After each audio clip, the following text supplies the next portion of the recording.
This is Barry Zalma on Insurance on YouTube. I am an attorney who has retired from the practice of law and now spend my time acting as an insurance claims consultant, an insurance claims expert witness, an author, and the producer of these YouTube videos.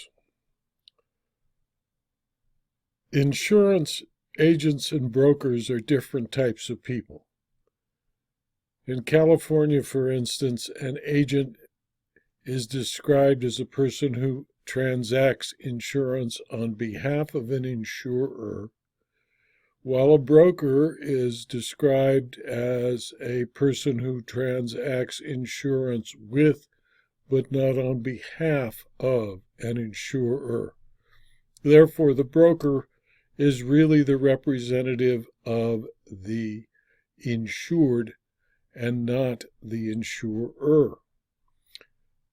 The problem sometimes happens when an agent or the broker finds that he or she is submitting an application for insurance that is not accurate or truthful.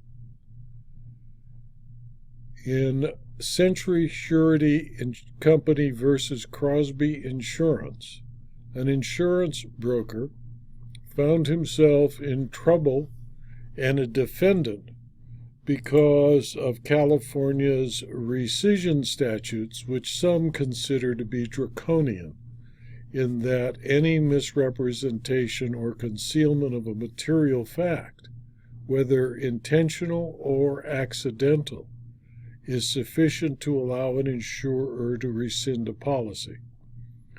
Century Surety Company sued the broker, Crosby, only to have a demurrer sustained without leave to amend. In the underlying action, a case called the Charlebois action, Baroco West, Inc., Ralph Roach, Rick Bausher, and Highpoint Development and Construction, hereafter we'll talk about as Baroco, were named as defendants in a claim filed on July 1, 1998, seeking damages for construction defects against Baroco as the general contractor of a single-family residence. Baroco tendered its defense to Century, and Century, as Baroco's liability insurer, initially undertook the defense of the Charlebois action under a reservation of rights. However, after Century determined that information in Baroco's insurance application concerning its loss history was false, Century withdrew its defense, and Baroco sued Century and others not party to the appeal. Century cross-complained and attached to the cross-complaint the application for insurance that Crosby submitted to Century on behalf of Baroco. The application stated that Baroco was previously insured by Farmers Insurance. Century also attached to the cross-complaint a letter purporting to be from Dan Pletz, agent for the Farmers Insurance Group of Companies, that refers to the insurance policy number identified in the application and states that, quote, there have been no known losses for the 2-year period we have had the above referenced policy issued. A nice, clear, no losses representation. Century alleged that it had determined through its investigation that Pletz denied having written or prepared the letter or having any knowledge of the reference policy number. Century further alleged that Brett Jensen, who was an acquaintance of Pletz, had had access to Pletz's office with no other person present, had obtained unauthorized samples of Pletz's letterhead, and had used that letterhead to forge the letter purporting to be from Pletz. The following evidence in a rescission case has to be pleaded to state a cause of action for a rescission based upon fraud or a simple, straightforward cause of action for fraud. 1. a misrepresentation of a material fact, 2, knowledge of falsity, 3, intent to deceive and induce reliance, 4, justifiable reliance on the misrepresentation, and 5, resulting damages. That's common law fraud. That's fraud in almost every jurisdiction in the United States.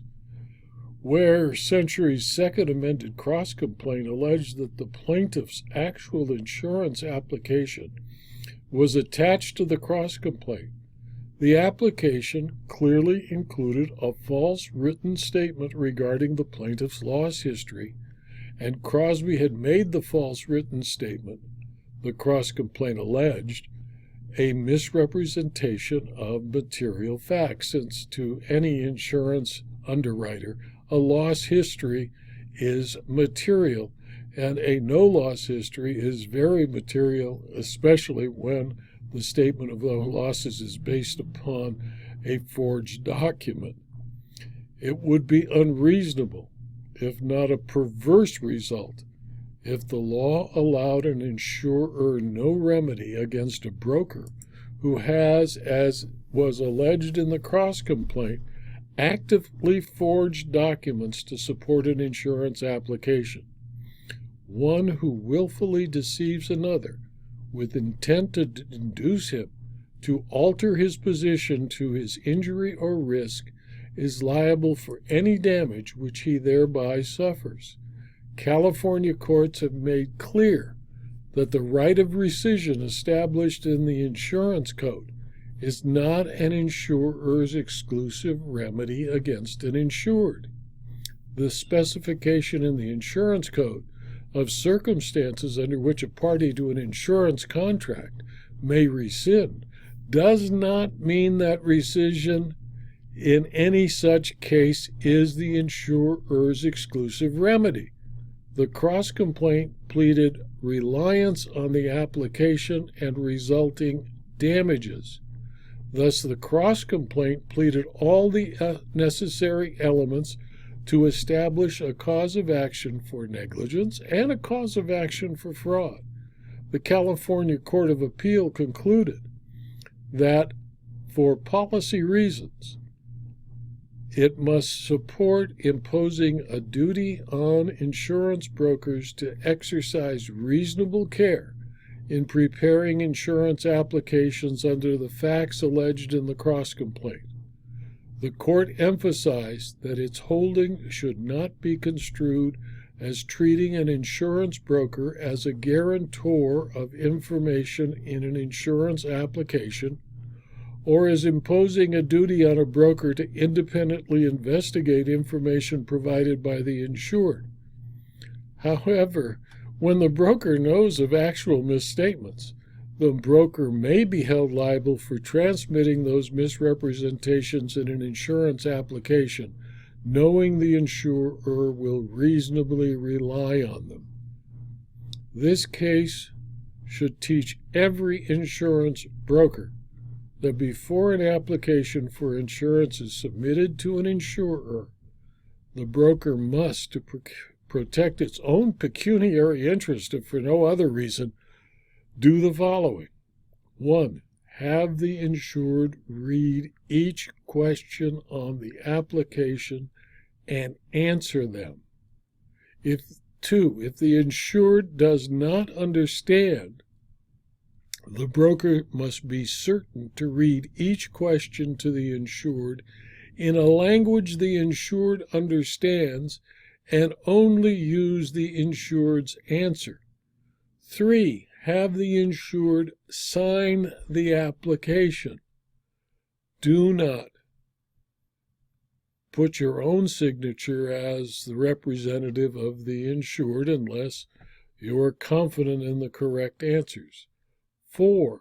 Have the insured sign a separate document that states that the insured has read or had read to him the questions and answers on the application and that they are true. The statement should also acknowledge that the insured understands that a false statement on the application can cause the entire policy to be declared void. In my experience, I once had an application filled with misrepresentations, only to learn that the insured who signed the application testified that he could not read or write the English language. 5, if the broker knows personally from his experience with the insured that an answer on the application is false, the broker must either correct the answer or refuse to submit the application to an insurer.